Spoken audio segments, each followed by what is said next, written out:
सबसे व्यस्त इलाके में बने ब्लू लोट्स होटल में हलचल अपने चरम पर थी। हॉल की टेबलें लगभग भर चुकी थी। लोगों की बातचीत, हंसी, संगीत और प्लेटों की आवाजें वातावरण में घुली हुई थीं। इसी भीड़ में एक टेबल पर 3 लोग बैठे थे। अन्वी, उसका पति समीर और उसका कॉलेज का दोस्त निखिल।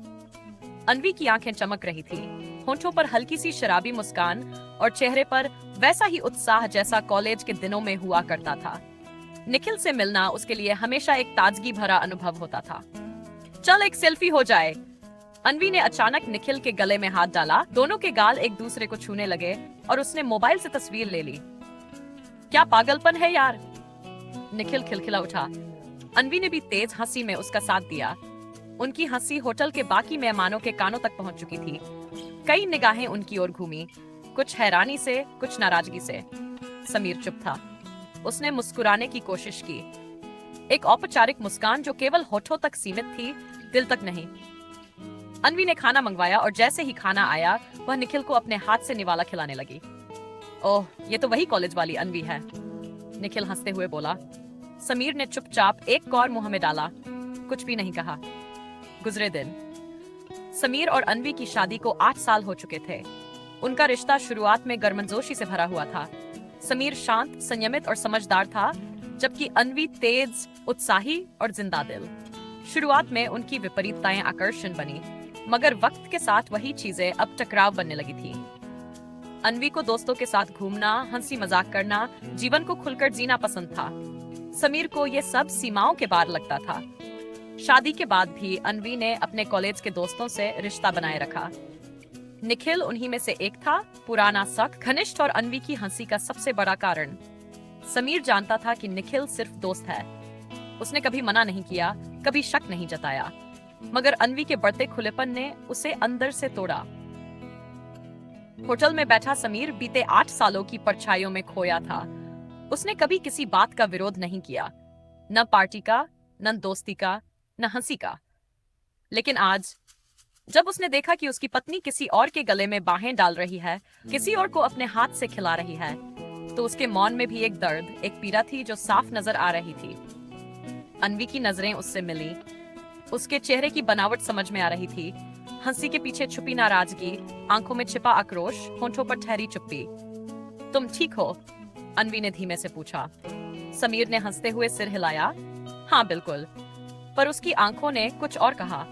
रात के अंत में निखिल ने कहा, चलो फिर मिलते हैं जल्दी। समीर भाई, अगली बार आप अकेले भेज देना, आप बहुत शांत हैं, हम लोग तो थोड़े झक्की हैं। अन्वी मुस्कुराई, मगर समीर बस हल्के से सिर हिलाकर रह गया। घर की चुप्पी।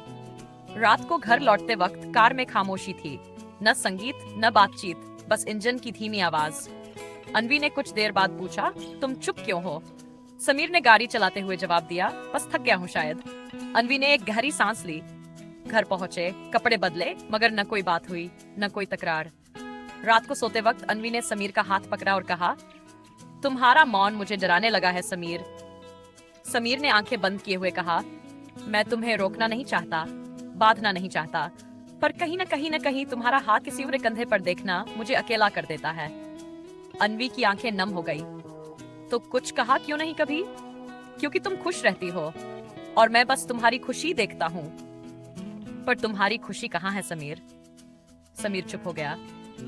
अंदर की उलझन। अगले दिन अन्वी ऑफिस नहीं गई।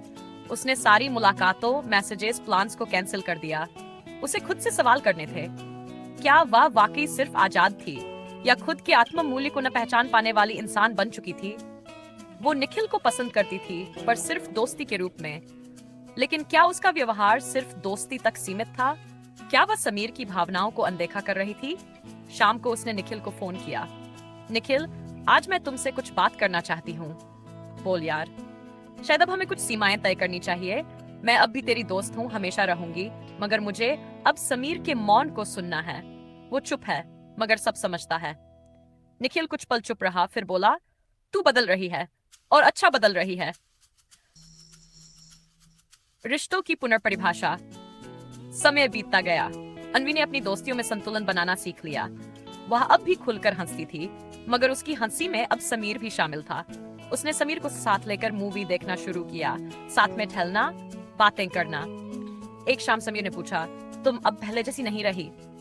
अन्वी मुस्कुराई, मैं अब समझ चुकी हूँ कि मौन भी एक भाषा होती है, जो मुझे अब आती है। समीर की आंखों में पहली बार सुकून की लहर दौड़ी। समाप्ति की शुरुआत। एक दिन अन्वी ने निखिल से आखिरी मुलाकात की। एक कॉफी शॉप में बैठकर उसने कहा, हमेशा साथ रहने वाला हर रिश्ता जरूरी नहीं कि हर समय साथ हो। कुछ रिश्ते एक मोड़ तक ही सही रहते हैं। तू अब भी मेरा अच्छा दोस्त है, मगर अब मैं सिर्फ वही रहूंगी जहां मेरा जीवन है।